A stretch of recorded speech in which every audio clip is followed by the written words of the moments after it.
This is Sedona, the original homelands of the Yavapai. In fact, the band that's called the Wee-Pukapa, these are the people that lived below the rocks, the red rocks. And the one band lived here. The other bands were stretched across central and western Arizona, all the way to the Colorado River and to the mountains on this side. And this was our original homeland. The Yavapai wandered through this area. They traded other tribes. They traded with other tribes, and they had trails that went through these canyons and through the desert, wherever they needed to go. And they set some quartz stones along the trails at night so that they could see where the trails were.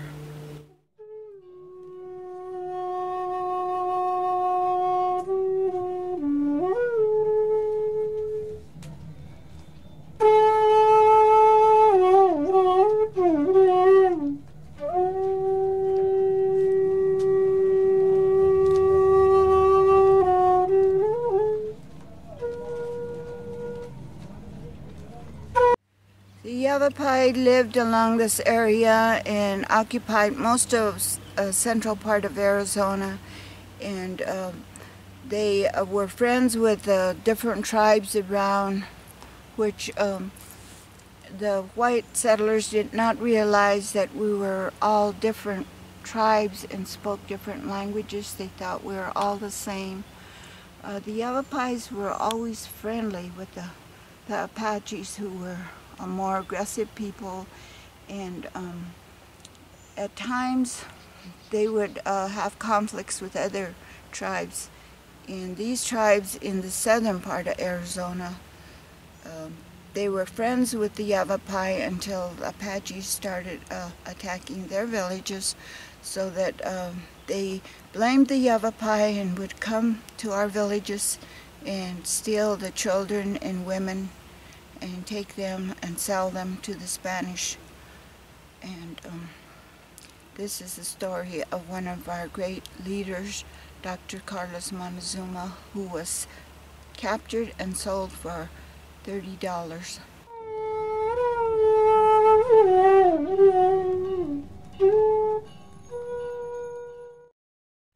This Sedona area is very sacred to the Yavapai, as this is where our first woman landed when she was sent from in the creation story from Montezuma's well, and she landed on these high peaks here and descended and brought forth the new generation of Yavapai. So it is a very sacred area to our people. But as I can see that's being settled down here, and it hurts my feelings because I view this as a sacred place to come and worship a Creator who brought us here, and we survived to live to this day. And we will always be here because we are from this area. I returned recently to this area to live and to be with my ancestors who lived here many years ago. I tell of the stories, the legends that the old Indians told in the different areas that were sacred to us.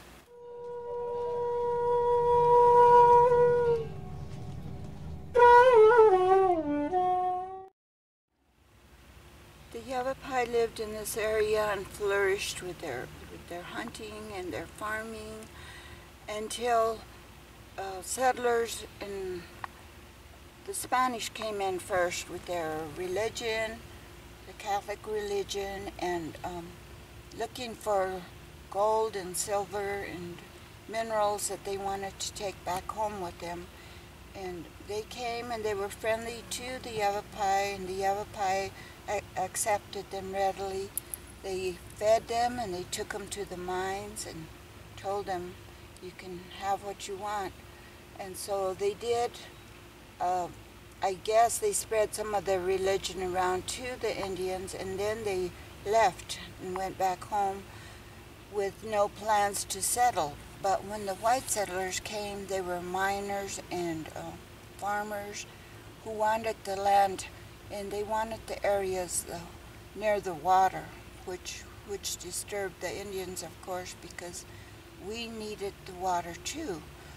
But they would not let us get near the water, and it started a lot of conflicts with the white settlers.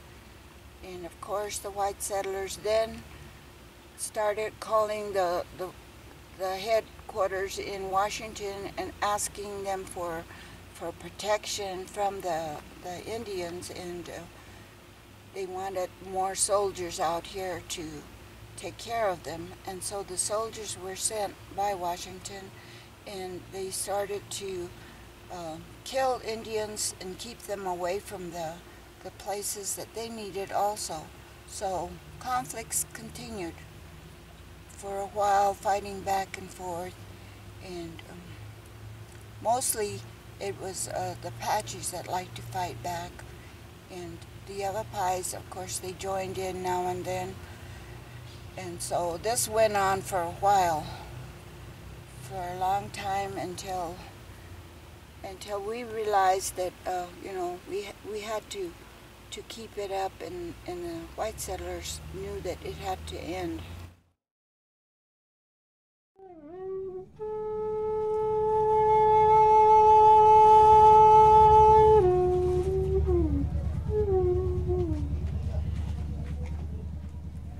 Okay, this is the area of the Yavapai, and as more people started coming into the area, like the Spanish were the first to arrive, and they were looking for gold and silver and minerals that they could sell back in their country, and their desire was to get the stuff and go back to their own country. They had no intention of settling here, although they did bring their religion with them, the Catholic religion, and tried to teach the Indians while they were here. And it worked because the Indians then were expecting them to return. They said they would return someday, and they had their Bibles, they had their crosses, and I believe that's why the Yavapai put the crosses on their head, and they would walk around with crosses on top of their heads. And that's what the Spanish did, but they left, and then later, after the centuries passed, the white people came, and they were miners and farmers that wanted to settle in the area. And of course they wanted to be near the river and the waters where the Indians were already living, and they tried to chase the Indians away from that area, which didn't work because the Indians needed that water too. And so conflict started between the two, and the settlers called Washington and asked for help. They wanted more soldiers out here to take care of the Indians, get rid of them, move them, or do something with them. So the soldiers came and they took the Indians away from the area into reservations, which they set up all over the state of Arizona. So there was a lot of reservations set up where they were taken. They were told to stay there. They could not wander around. They were brought food, commodities like flour and coffee and lard, and things that may have been good for them, but weren't actually. A lot of the Indians today have diabetes because of what was the food that they were given, and the Indians were very unhappy. I think that that lives on today, where we feel like we're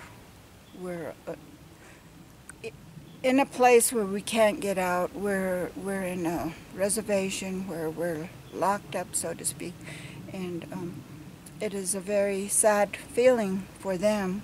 Although some, like my dad, who got a job with the Santa Fe Railroad, and he moved away to Ashford, and he worked at his job. He was very dependable. He worked and supported his large family, and that was his goal, was to keep us fed.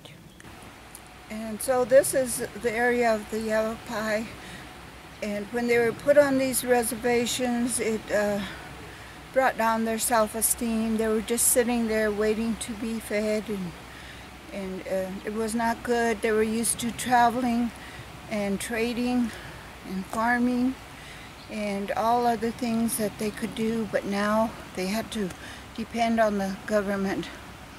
And some people left the reservation, and they have gone and progressed with the rest of the people in this country, while some have not cared to move on.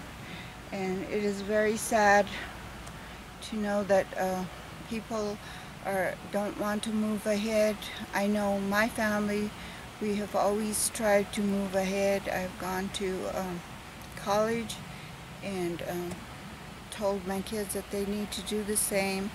Most of my family, my siblings, have moved to California, where they went look for jobs, and they were off the reservation. But as it is one of the rules of the Indians that when you grow older and you're ready to pass on to another life, you need to go back to where your ancestors lived, and you need to die and be buried there with your ancestors.